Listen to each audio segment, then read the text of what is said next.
Halo semuanya, selamat datang di channel Auto Driver. Sejak kemunculannya beberapa tahun lalu, Wuling di Indonesia tidak pernah gagal untuk mengejutkan kita.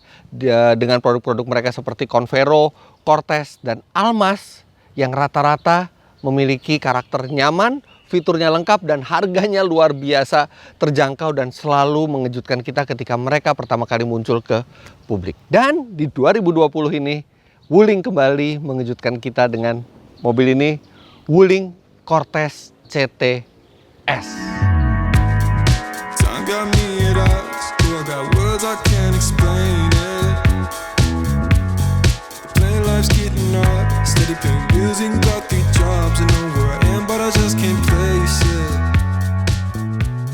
Terbaca dari namanya bahwa Cortez CTS ini bukan spesies baru dari Wuling, tapi adalah varian terbaru dari Cortez. Yang istimewa lagi-lagi adalah harganya. Cortez tipe tertinggi L itu memiliki harga 290 jutaan rupiah, yang mana itu juga udah harga yang sangat luar biasa mengingat dari bodi, mesin, serta fitur-fiturnya mobil ini bisa disetarakan dengan medium MPV. Namun Cortez CTS ini memiliki harga mulai dari 209 juta rupiah. Wow. Bahkan banyak low MPV yang harganya masih di atas mobil ini. Mobil ini memiliki nama Cortez CTS, dan CT itu menggambarkan mesin yang dimiliki, artinya 1500 cc turbo sama seperti Cortez tipe teratas. Artinya walaupun harganya tereduksi jauh, tapi mesin dan penggeraknya itu masih sama. Nanti kita akan lebih detail lagi melihat mesin dan transmisinya. Namun artinya pengurangan harga tersebut diakibatkan oleh pengurangan sejumlah fitur dan kelengkapan. Tapi tunggu dulu. Ikuti video ini sampai selesai karena fitur yang dimiliki mobil ini juga masih tergolong sangat luar biasa untuk harganya. Penampilan secara overall tidak jauh berbeda dengan Cortez tipe teratas, hanya beberapa detail kecil seperti aksen di grill ini silver, sedangkan di tipe termahal itu chrome, tapi tetap penampilannya elegan dan proper. Pelek masih menggunakan alloy 16 inci, lampu DRL LED di depan, kemudian sen belakang LED, kemudian ada spoiler dengan lampu rem LED juga, lampu depan proyektor headlamp, serta ini di tuas pintu ada aksen chrome yang biasanya ini bukan di tipe terendah, biasanya di tipe atas ini ada tipe chrome, tapi di sini juga sudah ada, dan bahkan masih dilengkapi dengan keyless entry untuk masuk ke dalam mobil ini, serta di belakang juga masih tersedia rear wiper. Wah, ini berat ya kap mesinnya. Agak sulit kalau misalnya Anda wanita atau bertubuh kecil, karena memang tulangan dan bodi dari Wuling ini cukup tebal, sehingga konsekuensinya adalah agak berat tapi memang kokoh. Oke, ini mesinnya 4 silinder 1500 cc dilengkapi dengan turbo.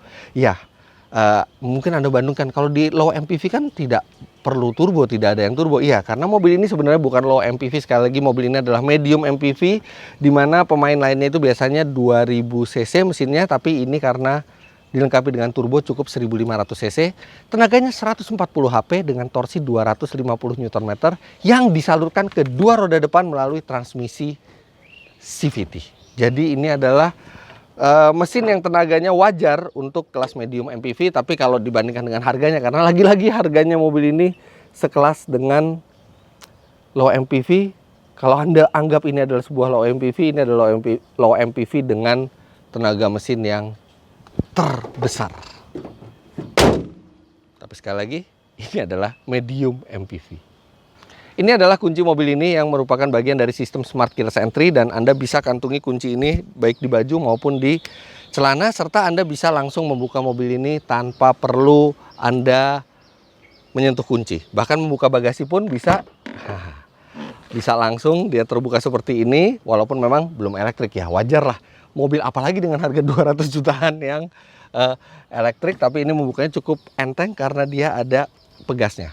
Oke, nanti bagasi kita akan bahas. Kemudian masih mengenai kuncinya. Kunci ini juga memiliki fungsi ketika Anda parkir di tempat yang panas dan Anda ingin mengizinkan udara segar itu masuk dulu sebelum Anda masuk mobil. Anda bisa tekan tombol unlock yang lama dan dia akan membuka keempat jendela. Jadi nanti setelah udara segar masuk baru Anda masuk ke dalam mobil dan lebih rendah suhunya. Namun sayangnya dia tidak bisa untuk menaikkan jendela. Dia hanya bisa menurunkan, tapi ya sudahlah ya, itu juga sudah sangat baik. Tidak ada lagi mobil seharga ini yang memiliki fitur tersebut di kuncinya. Biasanya fitur tersebut hanya dimiliki oleh mobil-mobil Eropa papan atas. Sekarang kita lihat bagian bagasinya. Nah, ada yang menarik pada saat kita membuka bagasi, yaitu fungsi lampu sen di sini. Jadi ketika Anda nyalakan sen atau Anda nyalakan hazard ketika sedang berhenti karena mungkin keadaan darurat, Anda bisa lihat di sini yang menyala adalah lampu sen LED di bagian atas. Tapi ketika Anda buka, lampu ini tidak terlihat dan itu digantikan dengan lampu di bawahnya supaya Anda tetap aman, pengendara di belakang tetap melihat sen atau hazard yang Anda nyalakan. Ini adalah inovasi yang sederhana, yang tidak mahal, tapi kenapa tidak terpikir oleh lainnya? Padahal ini bisa meningkatkan keselamatan Anda dengan cara yang cerdas. Dan di dalam sini masih tersedia ruang bagasi yang sangat lega untuk ukuran semua bangku dalam keadaan tegak. Anda bisa masukkan satu koper yang sangat besar, atau 2 buah koper medium, atau beberapa tas ransel tanpa ada masalah. Dan kalau Anda ingin menambah kapasitas, Anda bisa Anda bisa di sini ya. Anda bisa lipat joknya seperti ini dan Anda bisa memasukkan barang, atau Anda juga bisa tarik lagi untuk menambah luas. Kursinya seperti ini. Kalau misalnya Anda ingin membawa barang yang panjang, maka kursi di tengah itu bisa Anda majukan. Dan kalau misalnya Anda lihat, kursi di tengah itu adalah captain seat. Dan trimnya sudah dilengkapi dengan trim kulit. Wow! Oke, itu nanti akan kita bahas, tapi yang jelas dalam segi kepraktisan mobil ini cukup baik. Anda bisa membawa barang yang banyak, serta pelipatan kursi juga fleksibel 60-40, bahkan kursi bisa digulung lagi untuk menambah kapasitas. Memang masih ada sedikit bibir bagasi di sini agak ke bawah lantainya, jadi kalau Anda mau mengeluarkan barang yang berat, Anda tetap harus angkat sedikit. Tapi itu bukan masalah yang signifikan. Sekarang yang paling seru adalah kita lihat captain seat-nya. Oh ya, sebelum masuk ke bagian tengah ada satu yang terlupa. Di kunci ini juga ada tombol paling bawah ini untuk membuka bagasi dari jauh lewat remote-nya. Wah, ini dia.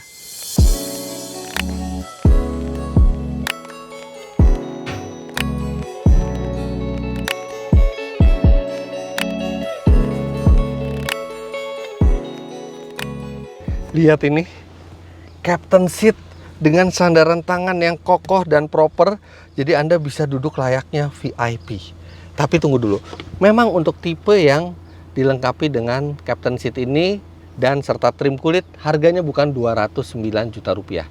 Yang harganya 209 juta rupiah itu adalah tipe 8-seater. Jadi di tengah ini jok baris kedua yang menyambung untuk 3 orang dan di belakang juga 3 orang. Sedangkan yang tipe dengan captain seat 7-seater dengan trim kulit yang terlihat mewah ini harganya 233 juta rupiah. Tapi tetap saja 233 juta rupiah Anda mendapatkan captain seat, sesuatu yang tidak ada di segmen low MPV, bahkan di medium MPV pun tidak semuanya memiliki captain seat. Serta AC juga menjangkau belakang, bukan hanya dengan double blower, tapi ini bisa dibilang seperti triple blower. Oke lah, blowernya memang ada 2, satu di depan, satu di belakang, tapi sistem AC yang di belakang ini menghembuskan angin ke jok baris kedua dan jok baris ketiga. Jadi 7 orang di mobil ini akan mendapatkan pendinginan yang memadai.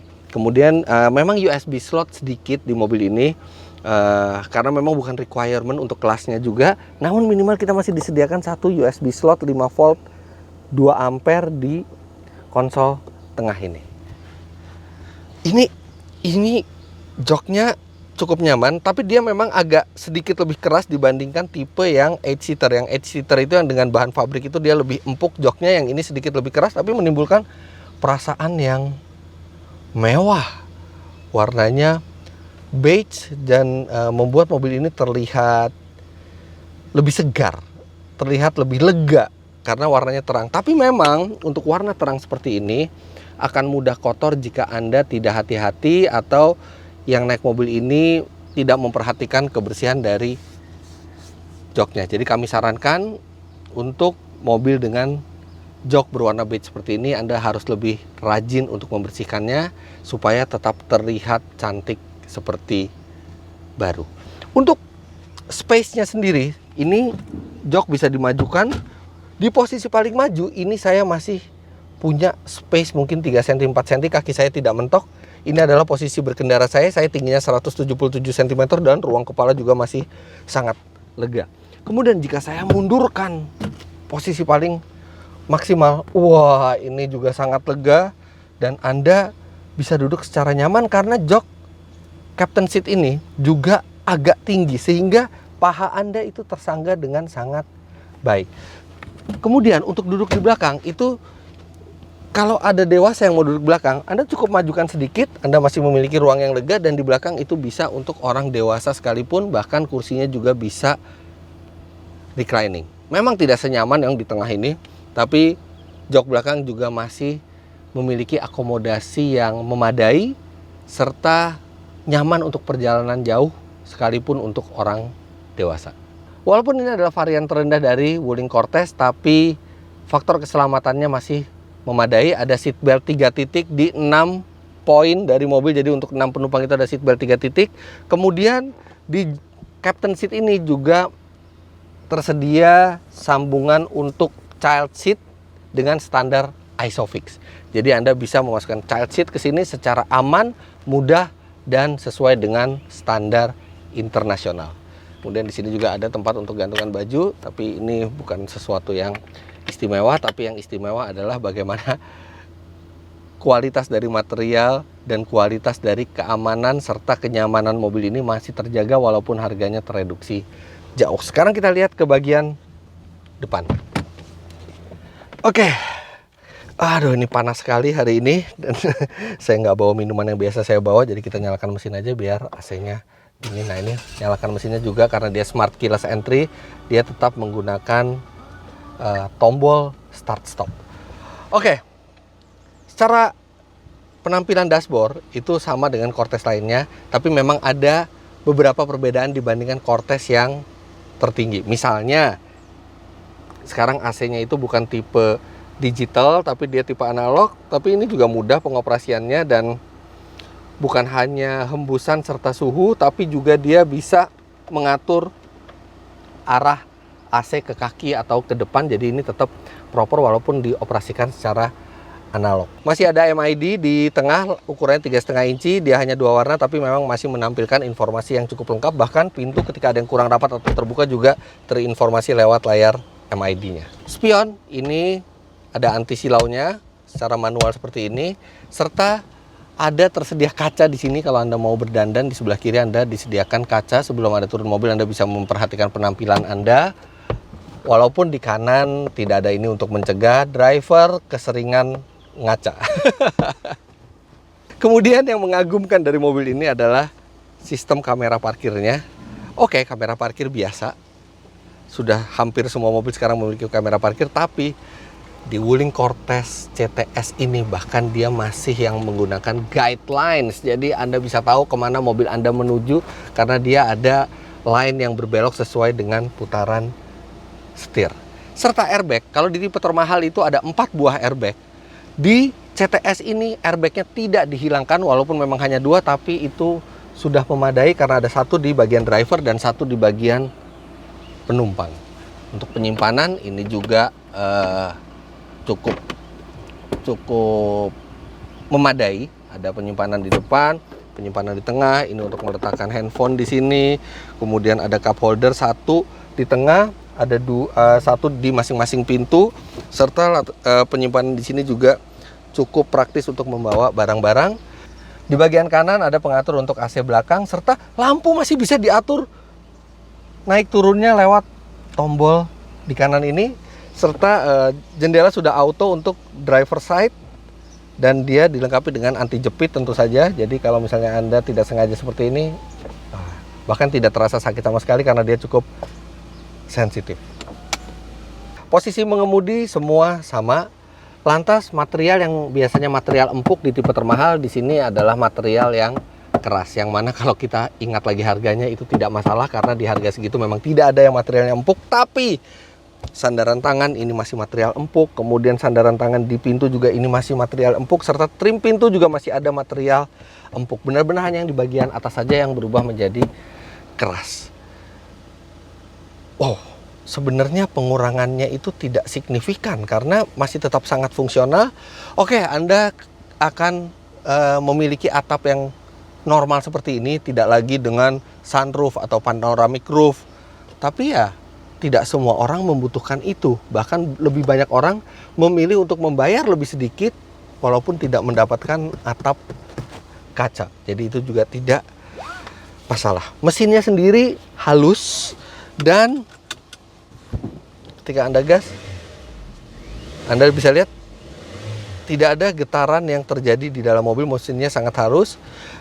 Kemudian jam, ini yang biasanya ada di mobil-mobil yang harganya miliaran, jam analog, ini juga hadir di mobil ini. Serta ada 2 buah USB slot di sini, serta 1 buah aux slot dan 1 buah slot 12 volt. Jadi konektivitas ke entertainment sistemnya yang berukuran 8 inci ini bisa dilakukan lewat USB slot di situ. Ini juga entertainment sistemnya menggunakan sistem touchscreen dengan tombol sentuh di kanan dan kiri untuk shortcutnya. Seat belt ini ada height adjusternya, jadi mau Anda tinggi atau Anda tingginya rendah, Anda bisa menyesuaikan posisi seat belt dengan pas. Pengaturan setir ini hanya bisa tilt, tidak bisa teleskopik. Untungnya posisi mengemudinya sudah lumayan ergonomis, dan Anda duduk itu posisinya agak tinggi sehingga visibilitasnya juga baik. Walaupun kalau misalnya Anda ingin mengatur tinggi rendahnya kursi, Anda tidak bisa karena kursinya fix, tapi rasanya ini bisa cocok untuk berbagai macam tinggi badan. Di setir ada tombol multifungsi untuk audio, bahkan juga sambungan Bluetooth untuk telepon juga sudah tersedia di model ini.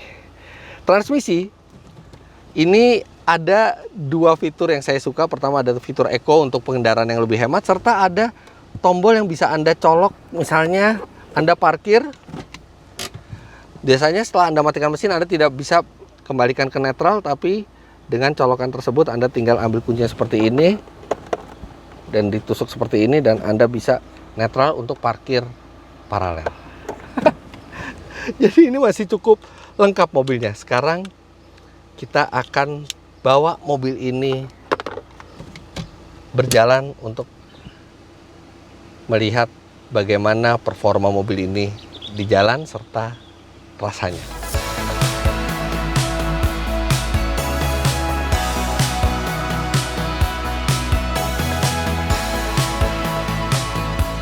Yang langsung terasa dan langsung saya apresiasi dari mobil ini ketika mengendarainya adalah kenyamanannya tidak berbeda dibandingkan Cortez yang tipe paling atas sekalipun. Dia bantingannya lembut, halus, dan ini sangat nyaman untuk perjalanan jauh sekalipun. Walaupun sudah cukup empuk, namun pengendaliannya masih memadai. Ya, memang ketika Anda menikung keras dengan mobil ini ada limbung, serta daya cengkramnya juga bukan daya cengkram seperti mobil sport. Anda juga di kondisi yang agak ekstrim itu sudah mulai lepas grip dari bannya, tapi bukan berarti pengendaliannya buruk. Bahkan ini di kecepatan tinggi seperti sekarang 100 km per jam, mobil itu terasa mantap, tidak melayang, dan tetap menimbulkan kepercayaan diri. Jadi Anda masih bisa menikung secara sigap dengan mobil ini, walaupun tentu saja mengingat bentuk mobilnya, ini bukan mobil untuk menikung secara ekstrim, namun pengendaliannya masih sangat memadai. Bukan hanya nyaman, mobil ini juga memperhatikan keselamatan pengendara dan penumpangnya. Yang pertama adalah begitu kita berjalan mencapai kecepatan 20 hingga 30 km per jam, di atas itu langsung mengunci. Jadi mobil ini sudah dilengkapi dengan auto lock, serta kalau misalnya saya lupa menggunakan safety belt atau penumpang juga lupa, itu ada peringatan secara visual dan bunyi. Jadi benar-benar diperhatikan keselamatan kita di sini. Penggunaan mesin turbo dan transmisi CVT membuat penyaluran tenaga mobil ini terasa halus di putaran bawah. Ya, karena memang CVT itu halus di putaran bawah, kemudian mesin turbo juga sebelum tekanan turbonya maksimal itu juga memberikan penyaluran tenaga yang halus, sehingga di kondisi stop and go atau di kondisi pengendara normal mobil ini halus. Mobil ini tidak mengintimidasi. Dan ketika Anda injak gas penuh, dia butuh beberapa saat memang untuk membangkitkan tekanan turbonya, tapi begitu tekanan turbonya masuk, akselerasinya kuat.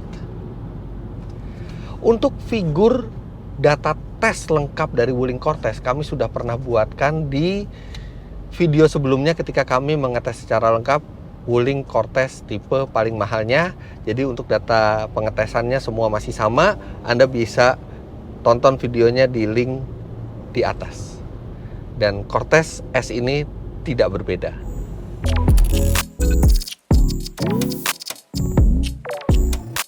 Karena unit tes yang kami pakai ini adalah tipe yang menggunakan captain seat, maka saya tergoda untuk mencoba duduk di belakang.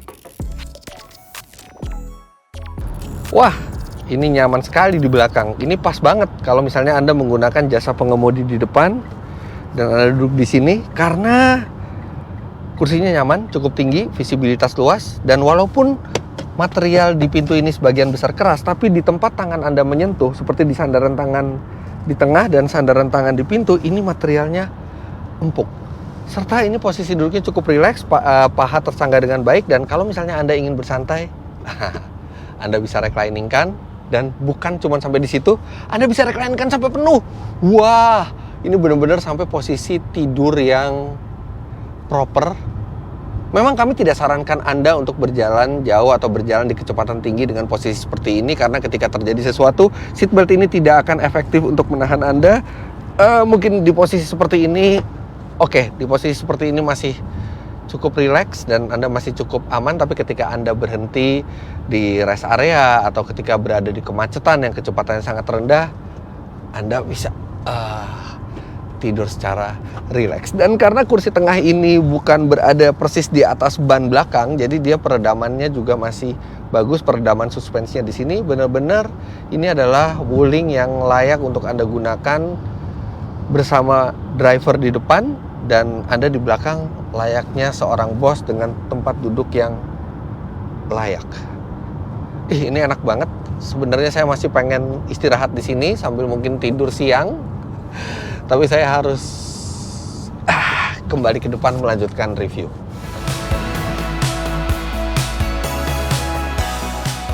Lantas bagaimana dengan sistem entertainment dari mobil ini? Jujur saja, untuk harga 200 juta kecil, sebenarnya kualitas dari audio atau multimedia system itu bukan menjadi suatu kebutuhan yang vital. Tapi mobil ini suara audionya oke.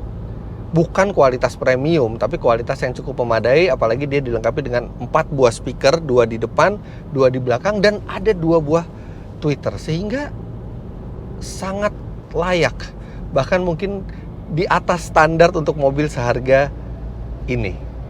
Bahkan yang kami senang adalah dia sangat mudah untuk pairing dengan handphone Anda bisa melalui Bluetooth, kalau mau sekalian untuk nelpon, atau kalau hanya untuk mendengarkan musik tinggal sambungkan USB.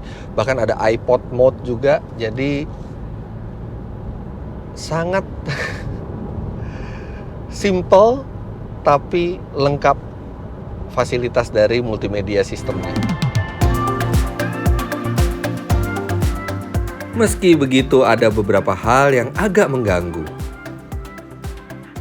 Yang pertama, setirnya itu di bagian jempolnya ini kami merasa terlalu tebal, jadi tidak bisa digenggam secara secara enak. Walaupun memang menurut safety driving jempol berada di bagian luar setir ini yang paling baik, tapi kami merasa sedikit kurang pas pegangan setirnya.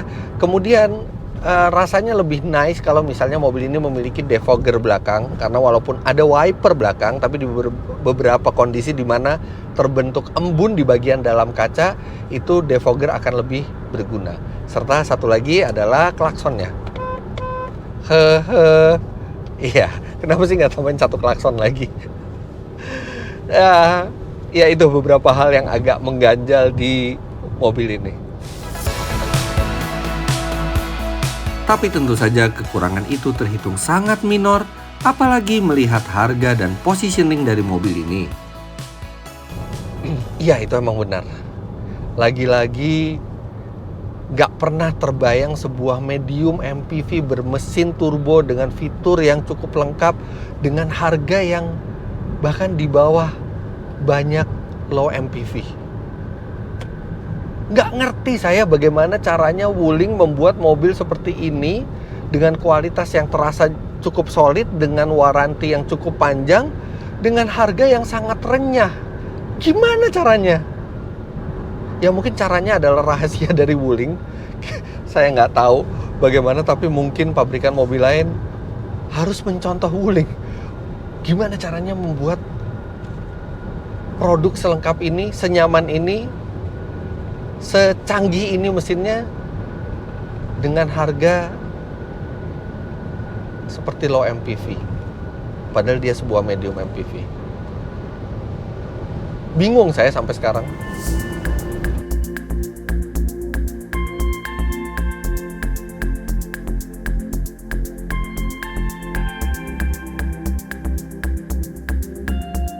Sementara di Cortez yang tipe tertinggi, Cortez L, Wuling mengajak konsumennya untuk merasakan kemewahan yang sebelumnya tidak ada di kelasnya. Di Cortez S ini, Wuling menunjukkan kepada kita kalau kita memiliki mobil medium MPV dengan fitur yang masih cukup, tapi tidak berlebihan kemewahannya, bisa sebagaimana rendah harganya.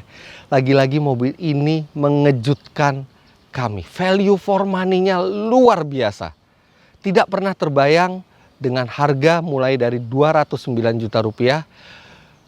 Mobil ini menawarkan bodi sebesar medium MPV dengan kelengkapan yang masih sangat memadai, dengan mesin turbo dan dengan garansi yang panjang. Well done, Wuling. Semoga ini bisa diikuti oleh pabrikan mobil lainnya, membuat kita sebagai konsumen mendapatkan banyak pilihan menarik dengan harga yang tidak menguras dompet. Jadi begitulah hasil review kami terhadap Wuling Cortez CTS ini. Jangan lupa Anda klik like bila menyukai video ini, komentar di bawah, dan subscribe ke channel Autodriver jika Anda belum. Main-main ke web kami di www.autodriver.com serta download aplikasi kami Autodriver di Google Play Store. Terima kasih banyak Anda sudah menyaksikan. Sampai jumpa di video kami selanjutnya. Bye-bye.